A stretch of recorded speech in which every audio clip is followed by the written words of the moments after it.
Hope it's working. Yes, it is. Another popular misconception, which has arisen of late, I won't go into the politics of it, but it's this bizarre fetish about the Human Rights Act and our relationship to the European Court of Human Rights in Strasbourg, which I've been to, by the way. Rather unimpressive building. A lot smaller than you actually think it is. There are, I think, at least three main misconceptions about human rights law in the UK. They are, number one is that human rights law represents superior or binding legislation or binding rights above the power of Parliament to legislate how it chooses. This is wrong. Parliament can create any law it likes via the doctrine of supremacy of Parliament.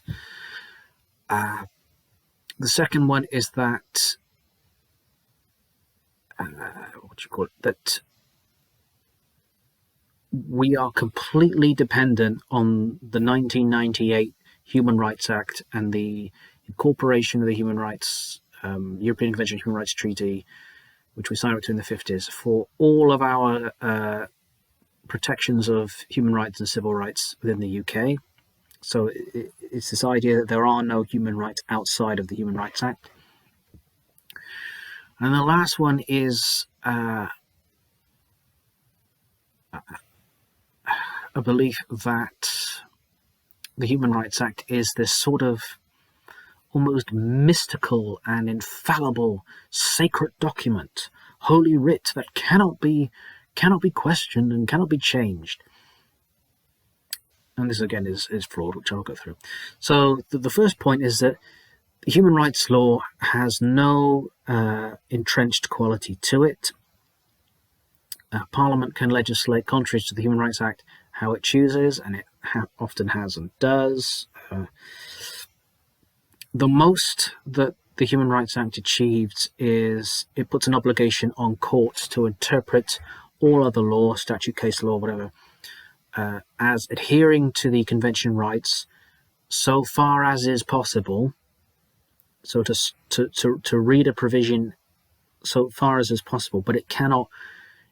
The court cannot scribble out a provision in the statute and write in something that better adheres to the Human Rights Act. It can't do that.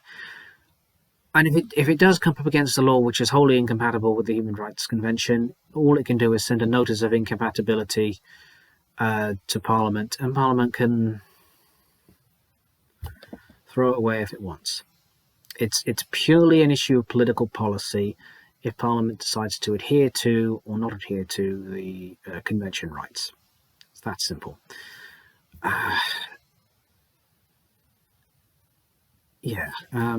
What was the second point? Yes, the idea that all of our rights are only found in the Human Rights Act, and if the Human Rights Act disappeared tomorrow, we're going to go back to being feudal serfs, bound to our villages, and flogged if the turnip harvest fails, or some nonsense like that. This is just absurd. This is this crazy kind of internationalist fetish, and it's this. I wouldn't say it's ignorant. It's just plain wrong. It implies that we had no protections or tradition of protections within the UK until 1998, which is absurd. The common law tradition is very different than the civil law tradition. See my earlier video, I go into detail about that. In the UK, our view of freedom has been what is called as residual freedoms. So, in Britain, everything is legal. Every single act you can think of is utterly legal. Unless the law says otherwise. So what that means is that Parliament essentially, rather than giving rights, it stops things. So you can do whatever you like, but don't steal, don't kill, don't rape, don't speed, don't forget to pay your taxes. It controls behaviour in a limited way, but everything outside of its prescriptions is completely legal. The civil law tradition is radically different. The civil law tradition says your rights only emanate from the state. The state is the source of all rights. Whereas the common law tradition says Your rights are independent of the state, but the state will impede upon them to maintain order, justice, fairness, and so forth. And we have so many other mechanisms within British law that protect our rights. I can't go into all of them in detail, but these mechanisms are so ingrained into the substance of the law, the legal industry, academia, Parliament itself, even our language, that it's not all dependent on one statute that the Blairites smuggled in. It really isn't. I mean, things like I'll just rail them off my head. Presumption of innocence. That's a protection of freedom. Presumption of innocence, the right to a fair trial, the right to a jury trial, the right for a jury to throw out the case even though you may be legally guilty, so-called jury equity or jury nullification, also called perverse verdicts, the right of the judge to throw the case out if he finds it's an affront to justice or it's breached certain rules. Laws of evidence, so the evidence that the prosecution provides is controlled and has to be strictly controlled. That it can't. The laws of evidence are designed to limit the risk of evidence tampering. You have the right to professional and impartial counsel from a professional and politically independent legal industry. You have the right to habeas corpus, so you can't just be slung in jail forever. You have to be put in jail for with the purpose of prosecuting you. You also have what's the other word? There's way more than that. Rights of appeal. So if there was something wrong with the administration of justice, it can be corrected. The prerogative of royal pardon. It's a bit rare these days, but you can be, technically, if you're found guilty, you can be the king, through delegated to, I think it's the Home Office, might be wrong, but they can issue a royal pardon that expunges you completely. Limitations Acts. There are a few criminal ones. I think it's in the Magistrates Act, but things like the prosecution or prosecution authorities have a limited period in which they can bring a case against you. They can't just wait for 20 years. They've got a limited period. This is also in Civil Law, Limitations Act. What else? The fact we don't have secret trials. Mostly there are secretive trials, but the vast majority of cases are public. The right to know who your accusers are. The right to have redress through Parliament. So if the law is found to be defective, you can petition your Member of Parliament and he will speed away to the Commons, and the Commons will debate it and the law will be corrected through the normal legislative processes. More or less. There's way more than that. There's a number of rules of statutory interpretation which are beneficial to protecting human rights and civil rights. For example, the presumption of limited jurisdiction, the laws only apply to the jurisdiction of the UK. The presumption against retroactivity, so the laws only, they can't criminalise behaviour before the act came into effect. When they can't make something illegal that was legal at the time. The presumption of the presumption against the strict construction of penal statutes, which is where if there's a provision in criminal law that has two or more interpretations, the courts will use the interpretation which is the most beneficial to the defendant. The presumption for the necessity to prove mens rea, unless the provision says otherwise, but the presumption is in order to prove a crime, you need to prove the mental element as well as the physical element. Said juries, haven't I? Yeah. And as well as many other limitations and restrictions found dotted throughout the ordinary law. So this idea that we live and die by the health of the Human Rights Act is simply wrong. It really, really is. And the UK was adhering to principles in the Human Rights Act long before the 50s.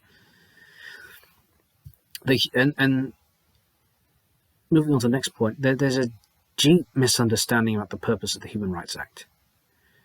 The Human Rights Act was not designed to prevent the deportation of foreign pedophiles, which is how it's been capitalized and monetized on.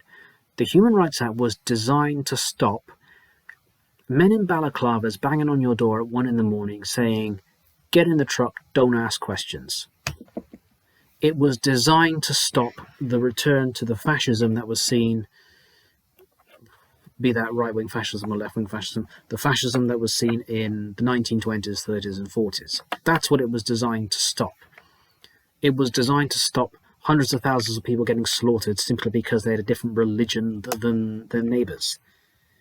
It wasn't designed to deal with these petty, insignificant notions of, are prisoners allowed to have a Sky TV dish or this sort of stuff. It was far beyond that thing. But the legal industry in this country has taken it that way, and the courts have reacted to the cases laid before them. So it's become deformed and distorted and mutated into just another facet of the legal industry, really. Yes, it's poured off a few good things here and there, but we had the mechanisms in place to do this anyway.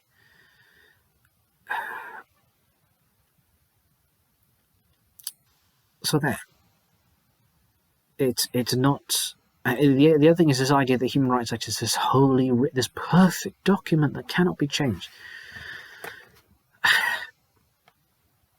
Again, that's sort of this utopian internationalism nonsense. I mean, most people who spout this rubbish, I ask them, "Have you even read the thing? Have you even read it?" They never answer, which is implying that they haven't.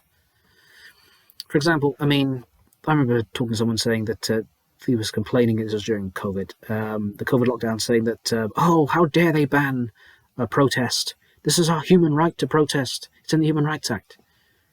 Yes, it is in the Human Rights Act, but it's known as a qualified right, which means there are legally acceptable reasons to not have a protest, like public health, for example.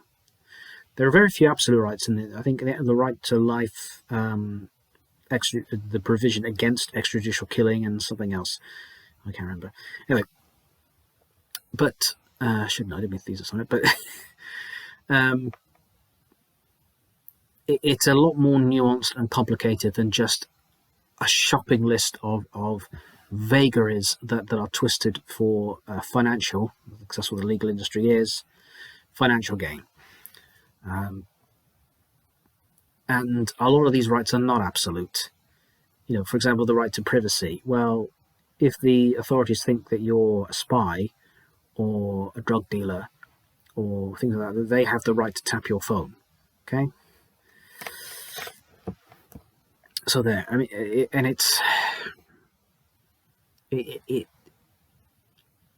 it's difficult to understand, but once you get it, you get it.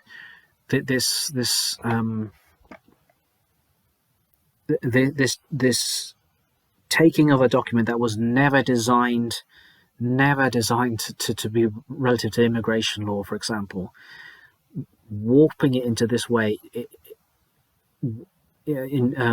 inevitably leads to its collapse, because the Human Rights Act at the moment is unworkable because it's been taken into a situation that it was never intended to work as, which is ironic because the legal industry has basically destroyed this of the law. It was designed to stop the return of the 20th century fascism. And I did my extended essay on it, and my conclusions were that the Human Rights Act has essentially failed in the UK.